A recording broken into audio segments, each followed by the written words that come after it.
अस्सलाम वालेकुम प्यारे स्टूडेंट्स। आज हम पढ़ेंगे कि C4 फोटोसिंथेसिस क्या है, आसान तरीके से कि जब C3 फोटोसिंथेसिस जहाँ फेल हो जाता है तो उसके लिए फिर कैसे अल्लाह सुब्हानहू तआला ने प्लांट्स की मदद की और कैसे उनके अंदर एक सलाहियत पैदा की और कैसे उनको जो है उनका C3 बंडल शीट के अंदर चला गया C3 साइकिल, ऊपर मेसोफिल में C4 साइकिल आ गया और वो कार्बन डाइऑक्साइड फिक्स करके उसके लिए पिप को मदद के लिए पैदा हुआ। तो समझने की कोशिश करते हैं और बड़ा आसान है अगर मेरे साथ रहें तो। ये C4 फोटोसिंथेसिस है। C4 फोटोसिंथेसिस कहां पर होती है? C4 फोटोसिंथेसिस होती है C4 प्लांट्स के अंदर। अच्छा, तो फिर ये C3 प्लांट्स और C4 प्लांट्स में फर्क क्या है? C3 प्लांट्स और C4 प्लांट्स में फर्क ये है कि C3 में सिर्फ मेसोफिल सेल्स फोटोसिंथेसिस करते हैं, जबकि C4 में बंडल शीट भी फोटोसिंथेसिस करते हैं। मतलब ये दोनों क्लोरोप्लास्ट रखते हैं, हालांकि इनका क्लोरोप्लास्ट मुख्तलिफ है। जो मेसोफिल सेल का क्लोरोप्लास्ट है, देखें ये क्लोरोप्लास्ट है तो ये ग्रेनल है, इनमें ग्रेना मौजूद है, इनमें एटीपी और NADPH दोनों पैदा होते हैं, इसमें नॉन साइक्लिक फोटोफॉस्फोराइलेशन होती है और साथ में अगर हम देखें तो इसमें ऑक्सीजन भी प्रोड्यूस होता है और इसमें रुबिस्को नहीं होता, इसमें पिप कार्बोक्सिलेज होता है।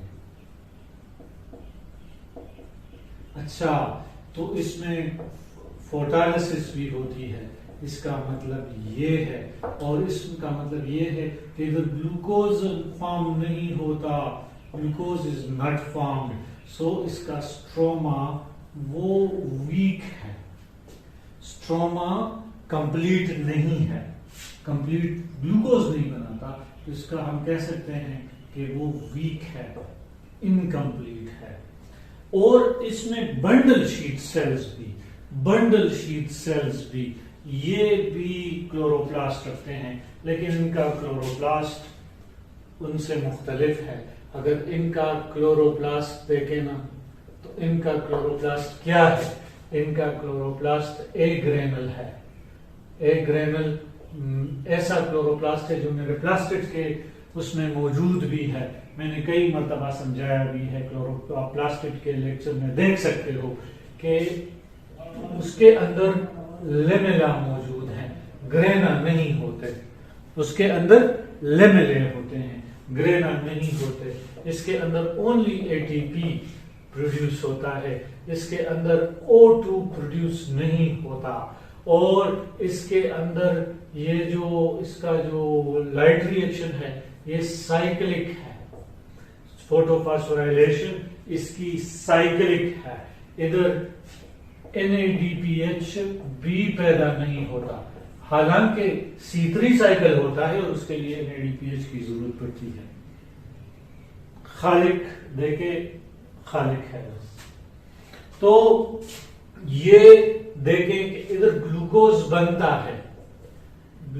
बनता है तो इसका स्ट्रोमा स्ट्रॉन्ग है और इसका जो ग्रेना है, यानी ग्रेना तो है ही नहीं, वो जो लाइट रिएक्शन है वो सिर्फ वो फोटोलिसिस नहीं करता, तो उसमें सिर्फ फोटोसिस्टम 1 है, जबकि उसमें फोटोसिस्टम 1 यानी मेसोफिल सेल में, उसमें से मुराद मेरी मेसोफिल फोटोसिस्टम 1 और 2 दोनों हैं।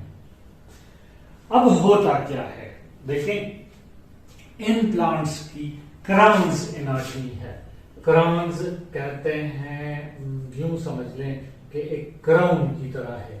इनका जो बंडल शीट है ना, ये अगर लीफ है और इसके अंदर ये मेसोफिल सेल्स हैं, यूं समझ लें ये सारे मेसोफिल सेल्स हैं और इधर ये इनका जाइलम और फ्लोएम है, तो इसके इर्द गिर्द एक हार नुमा स्ट्रक्चर्स बनाते हैं और हम कहते हैं कि बाकी मेसोफिल सेल्स तो हैं, लेकिन ये इसमें मौजूद है। अब आपको पता है कि ये C4 साइकिल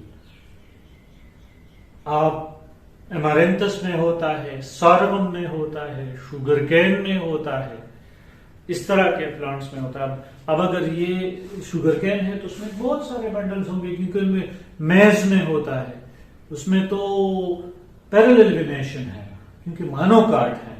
तो भाई हर एक बंडल शीट के इर्द, हर एक वास्कुलर बंडल के इर्द गिर्द बहुत सारे एक बंडल शीट होगा, और एक बंडल शीट, जो भी बंडल शीट है ना, तो वो फोटोसिंथेसिस करेगा और उसके ये कैरेक्टर्स होंगे और मेसोफिल के ये कैरेक्टर्स होंगे, ये वाले। अब थोड़ी बहुत समझ तो आ गई है कि प्लांट्स, एक प्लांट है उसका नाम C4 प्लांट है, उसके अंदर C4 फोटोसिंथेसिस होती है, और उस C4 फोटोसिंथेसिस में दो किस्म के सेल्स हैं, मेसोफिल सेल्स और बंडल शीट सेल्स। आम प्लांट में बंडल शीट फोटोसिंथेसिस नहीं करते, इनमें फोटोसिंथेसिस करते हैं। अब इन दोनों में क्लोरोप्लास्ट अलग अलग हैं। अच्छा, इतना तो समझ लिया कि भाई, और इनके कैरेक्टरिस्टिक्स अलग अलग हैं। अब मेसोफिल सेल्स में एक कंपाउंड होता है 3 कार्बन का, तो उसके साथ जब कार्बन डाइऑक्साइड मिलाया जाता है, बेसिकली ये तो कार्बनिक एनहाइड्रेज वहां से लाता है, तो बहरहाल यूं समझ लें आसानी के लिए कि पिप के साथ जब कार्बन डाइऑक्साइड मिलाया जाता है तो ये पिप कार्बोक्सिलेज एक एंजाइम है, और ये ऑक्जेलो एसिटिक एसिड फॉर्म कर देता है। तो देखें, फिर ऑक्जेलो एसिटिक एसिड से मैलेट डिहाइड्रोजनेज या MDH, यहां पर MDH नामी एंजाइम इधर इसको NADP बन जाएगा, और NADPH जो है ये मैलेट बन जाएगा, ठीक है ना। अब मैलेट जो है, मैलेट ये ट्रांसफर हो जाता है बंडल शीट सेल में। जब ये बंडल शीट सेल में ट्रांसफर हो जाता है तो इधर एक मैलिक एंजाइम होता है। अब इधर मैलिक एंजाइम के बेस पर, जो आपके सिलेबस में नहीं है उधर नहीं जाते, लेकिन एक NADH बेस्ड है और एक NADPH बेस्ड है। बहरहाल तो मैलेट बन जाता है, और मैलिक एंजाइम इसको कार्बन डाइऑक्साइड और ये पायरुवेट में कन्वर्ट हो जाता है। मैलेट पायरुवेट एक 3 कार्बन कंपाउंड, और वो एक कार्बन इससे उड़ जाता है। अब पायरुवेट वापस सीधा रास्ता लेता है और कहते हैं कि वापस जाते हैं जहां PPDK, ठीक है ना, डाइकाइनेज एंजाइम है। तो ये पायरुवेट दोबारा इधर इसकी फास्फोराइलेशन होती है पिप में। ये पायरुवेट की दोबारा इधर पिप में फास्फोराइलेशन हो जाती है, और इस दौरान एक ATP एक AMP बना देता है, विच इज अगेन अगर इसको दोबारा कराना होगा तो 2 ATP का खर्चा आ जाएगा। तो यूं इधर भी एक ग्लूकोज के लिए 12 ATP और C3 में 18 ATP और 12 NADPH।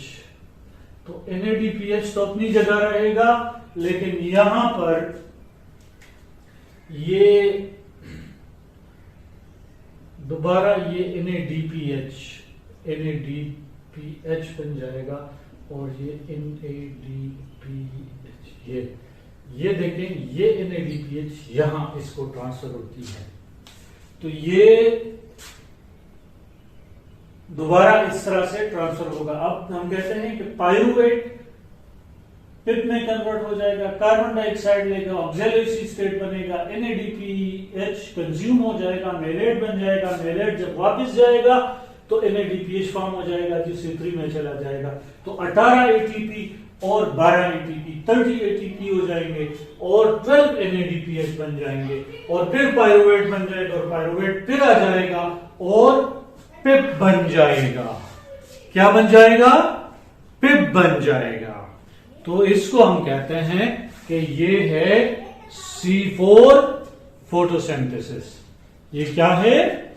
C4 photosynthesis. भाई C4 फोटोसिंथेसिस के बारे में आपने जाना।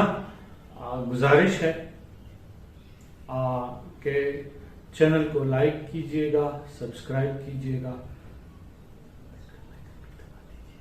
Thank you.